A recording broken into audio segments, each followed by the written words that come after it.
इसलिए मेरे मोहतरम दोस्तों, पता चला ये कुरान मजीद जहां अल्लाह ने हमें रहमतों के लिए अता फरमाया, बरकतों के लिए अता फरमाया, अजमतों के लिए अता फरमाया। अगर कुरान मजीद को पढ़ेंगे, सीने से लगाएंगे, सीने में बसाएंगे, ये कुरान हमारी ईमान की हिफाजत करेगा, हमारी जान की हिफाजत करेगा।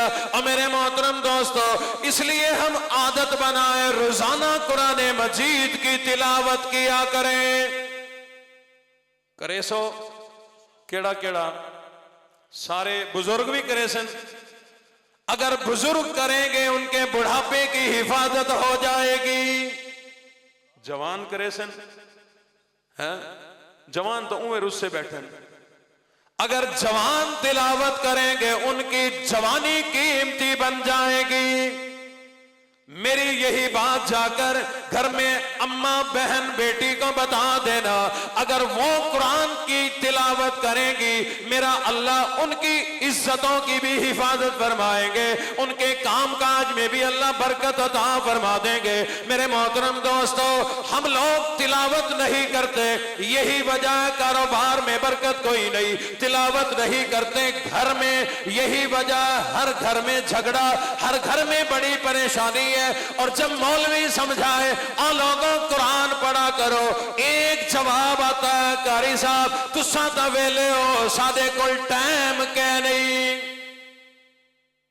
कहां गया अभी तुम्हारा टाइम? घर में मां बहन बेटी को कहो, वो कहती मैं तिलावत किस टाइम करूं, टाइम दसो मैं को। अम्मा करे नहीं क्या है तू? मैं रोटी पके दिया, चलो 1 घंटा रोटी का, 1 घंटा तेरा झाड़ू सफाई सारा, पिछू बच गए 22 घंटे, 8 तेरे समन दे, कितनी बच गए? 14। हुण हिसाब भी मैं समझावा। अम्मा 14 घंटे क्या करती है? बाजी मेरी दसेंदी है भी मैं 6 घंटे मोबाइल चलावना होंगे, पिछू चोखे बच गए, वाल तो बचती कई शय कोई नहीं। कहती हैं हम बड़ी मसरूफ हैं। मसरूफ, अल्लाह अकबर। सैयदा फातिमा रजी अल्लाह ताला अन्हा का नाम सुना आपने? मेरे और आपके नबी की शहजादी है, बेटी है। थोड़ी सी मसरूफियत बताऊं, टाइम नहीं है, थोड़ी सी मसरूफियत। तुहाडे घर तुसा अपने घर वालियां को, अम्मा को, बहन को रोटी पकावन का जिहड़े वेले हुक्म देंदे हो, आर्डर देंदे हो, या जड़ा टाइम दसा होए रोटी वो पकेंदी है, ऊं तो पहले हुक्म दाने पीवने पौंदे या तुसा चक्की तू पिवा के अन देंदे हो?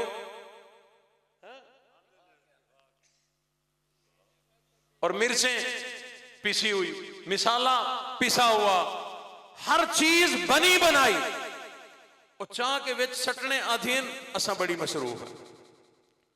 हुजूर अलैहिस्सलातु वस्सलाम की बेटी शहजादी सैयदा फातिमा रज़ी अल्लाह ताला अन्हा का हाल ये है, रोजाना चक्की भी पीसनी पड़ती है, दाने पीसने पड़ते हैं, आटा बनाना पड़ता है। और लोगों, आज से अगर 30-40 साल पीछे चले जाए, हमारा बचपन था, हमने घरों में वो चक्कियां देखी जिनमें आटा भी पीसा जाता था, जिनमें मिर्चें भी पीसी जाती थी। नमक तो बाजार से पीसा नहीं मिलता था, मोटा डला मिलता था, घर में पीसना पड़ता था। मसरूफियत का जमाना तो वो था। सैयदा फातिमा रज़ी अल्लाह ताला अन्हा को ये तमाम चीजें भी पीसनी पड़ती हैं। और 3 बच्चे छोटे बड़े घर में इकट्ठे हैं, 1-1 साल का उनका वक्फा है। हजरत हसन, हजरत हुसैन और एक बच्ची है, तीनों में थोड़ा थोड़ा उम्र का फासला। और लोगों, घरों में देखते हो जिनके ऊपर नीचे बच्चे हो, माओ को संभालना कितना मुश्किल हो जाता है। हजरत फातिमा चक्की भी चलाती है, दाने भी पीसती है, रोटी भी पकाती है और अपने बच्चों को भी संभालती है, जुबान से अल्लाह का कुरान पढ़ा करती है। वाकयात में लिखा है, रात को इशा की नमाज के बाद थोड़ा सा आराम कर लेती, उसके बाद बेदार होकर वुजू करके मुसल्ले पे खड़े होकर कभी 2 रकातों में 15 सिपारे, कभी 2 रकातों में पूरा कुरान पढ़ दिया करती थी। हजरत राबिया बसरी रहमतुल्लाह अलैह के भी वाक़यात से यही बात मिलती है। रात की 2 रकातों में, रात की नमाज में कभी 15 सिपारे, कभी पूरा कुरान पढ़ दिया करती थी। सैयदना उस्मान गनी रज़ी अल्लाह ताला अन्हु रोजाना एक कुरान मजीद का खत्म किया करते थे। शेर खुदा अली उल मुर्तजा रज़ी अल्लाह ताला अन्हु रोजाना एक कुरान मजीद का खत्म किया करते थे। और सहाबा का भी अक्सर का ये मामूल था। इमाम आजम अबू हनीफा रहमतुल्लाह अलैह उनका वाकया तो मशहूर है, रोजाना एक कुरान मजीद का खत्म किया करते थे। आ जाता रमजान, रमजान में एक कुरान दिन में, एक रात को खत्म किया करते थे। तरावियों में भी इतना कुरान सुनाया करते थे। इमाम शाफी रहमतुल्लाह अलैह रोजाना एक कुरान मजीद का खत्म किया करते थे। इमाम बुखारी रहमतुल्लाह अलैह के भी वाकयात में लिखा है, रोजाना एक कुरान मजीद का खत्म किया करते थे। इब्ने असाकिर रहमतुल्लाह अलैह रोजाना एक कुरान मजीद का खत्म किया करते थे। शाह इस्माइल शहीद रहमतुल्लाह अलैह रोजाना एक कुरान मजीद का खत्म किया करते थे। पीर अब्दुल हादी रहमतुल्लाह अलैह दीनपुर शरीफ वाले रोजाना एक कुरान मजीद का खत्म किया करते थे। मेरे वालिद गिरामी ने बताया, पीर अब्दुल हादी रहमतुल्लाह अलैह जिस दिन दुनिया से रुखसत हुए, शदीद बीमारी, शदीद तकलीफ के आलम में थे। इस तकलीफ के आलम में भी जिस दिन दुनिया से रुखसत हुए, जाते जाते 16 सिपारों की तिलावत करके गए हैं।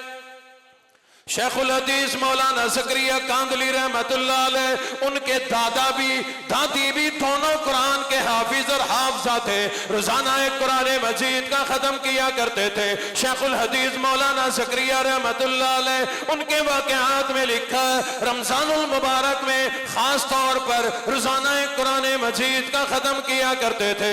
हमारे लिए तो ये बड़ा मुश्किल काम है, एक सिपारा नहीं पढ़ा जाता, किस वक्त पढ़े, टाइम कोई नहीं। मेरे मोहतरम दोस्तों, हमारे लिए तो बड़ी आसानी का दौर है, बड़ी ही आसानी मौजूद है, गर्मी सर्दी का इंतजाम मौजूद है, हर चीज की सहूलत मौजूद है, फिर भी कुरान नहीं पढ़ा कर दे। मेरे वालिद गिरामी के उस्ताद मोहतरम और पीर मुर्शद सैयद हुसैन अहमद मदनी रहमतुल्लाह अलैह जेल में है। जेल में रहते रहते रमजान का महीना करीब आ गया, बड़े परेशान हो गए। कैदियों को कहते, आ लोगों, इस मर्तबा लगता है रमजान बगैर कुरान के गुजर जाएगा। क्यों? हजरत आलिम थे, हाफिज नहीं थे, और कैदियों में भी कोई हाफिज कोई नहीं। जब हाफिज कोई नहीं तो रोते, लोगों इस मर्तबा रमजान लगता है बगैर कुरान के गुजर जाएगा। ये जिन्हें कुरान से मोहब्बत हो उनकी बातें हैं। आप पता रमजान नेड़े आंदा पे ना, बंदे होने नाल मशवरे करें दे वदे भी जड़ा कारी इवें शालीमार तो भी तेज होवे, किथा पढ़े दे 20 मिनट साको आखे वन होवे छुट्टी। हजरत मदनी फरमाते हैं, इस मर्तबा रमजान बगैर कुरान के गुजरेगा। रमजान का महीना बिल्कुल करीब आ गया। जरा जुर्रत की, एक सिपारा याद कर लिया। अल्लाह की शान, अगले रोज रमजान का चांद नजर आ गया। रात को खड़े होके एक सिपारे से तरावियां सुना दी कैदियों को। खुश हुए, अल्लाह से दुआ की, मौला जहां इतनी हिम्मत दी और दे।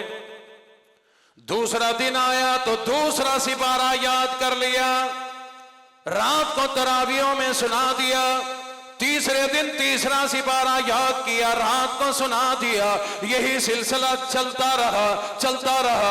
हजरत मदनी खुद लिखते हैं, मेरे अल्लाह की मेहरबानी हुई, यह सिलसिला चलता रहा, चलता रहा। उधर रमजान खत्म हुआ, उधर मदनी का कुरान खत्म हो गया।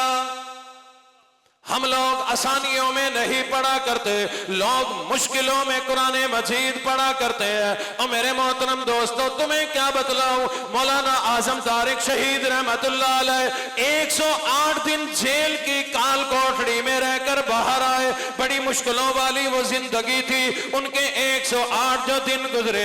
फरमाया करते थे, हमें ऐसी अंधेरी कोठड़ी में रखा गया जिसमें हमें दिन और रात का पता नहीं लगता था। सूरज नहीं नजर आया करता था। इतनी मुशक्कत वाले ये दिन गुजरे, अल्लाह ने रिहाई अता फरमाई। जब रिहा होकर बाहर आए, कारकुन इस्तकबाल के लिए आ गए। लोगों ने कहा, ओ अल्लाह वाले जरा बतलाओ तो सही, हमें पता चला बड़ी मुश्किल में जिंदगी गुजार के आए। फरमाने लगे, नहीं नहीं, अल्हम्दुलिल्लाह जो इस मर्तबा मजा आया वो पहले कभी नहीं आया। लोगों ने कहा, हजरत जेल, काल कोठड़ी और मजा? फरमाया, हाँ बड़ा मजा है। हजरत कैसे? फरमाया, तुम्हें पता है मैं 108 दिन जेल में रह के आया। लोगों ने कहा, बिल्कुल ऐसी बात है। फरमाने लगे, इन 108 दिनों में मैंने अल्लाह को 108 कुरान सुना दिए। मैं रोजाना एक कुरान मजीद का खत्म किया करता था। मेरे मोहतरम दोस्तों, बताना और समझाना ये चाहता हूं, हम खुद भी कुरान वाले बने, अपनी औलादों को भी कुरान वाला बनाए, अपने घर वालों को भी कुरान वाला बनाए। जिसे नाजरा पढ़ना आता है वो भी रोजाना पढ़े। हाफिज पे तो लाजिम है रोजाना पढ़ना। पढ़ेंगे, सारे पढ़ेंगे, थोड़ा ज्यादा जितनी मेरा अल्लाह तौफीक दे पाबंदी के साथ पढ़ना है। जैसे नमाज पाबंदी के साथ, इसी तरह कुरान भी पाबंदी के साथ। कुरान से अगर मोहब्बत करेंगे ना, कुरान से मोहब्बत, एक जुमला देने लगा हूं, याद रखना, दिल की तख्ती पे लिख के ले जाना। जिस आदमी के दिल में कुरान और कुरान वाले से सच्ची मोहब्बत हो, कोई भी आदमी हो, कुरान और कुरान वाले से सच्ची दिल में मोहब्बत हो, फरमाया कि वो आदमी कभी गुमराह नहीं होगा। सिर्फ मोहब्बत से इतना बड़ा नफा है, तो कुरान पढ़ने से कितना नफा मिलेगा, कुरान वालों से मोहब्बत करने से कितना नफा मिलेगा, मदारिस से मोहब्बत करने से कितना नफा मिलेगा, मदारिस की खिदमत करने से कितना नफा मिलेगा, मदारिस की जरूरियात पूरी करने से कितना नफा मिलेगा।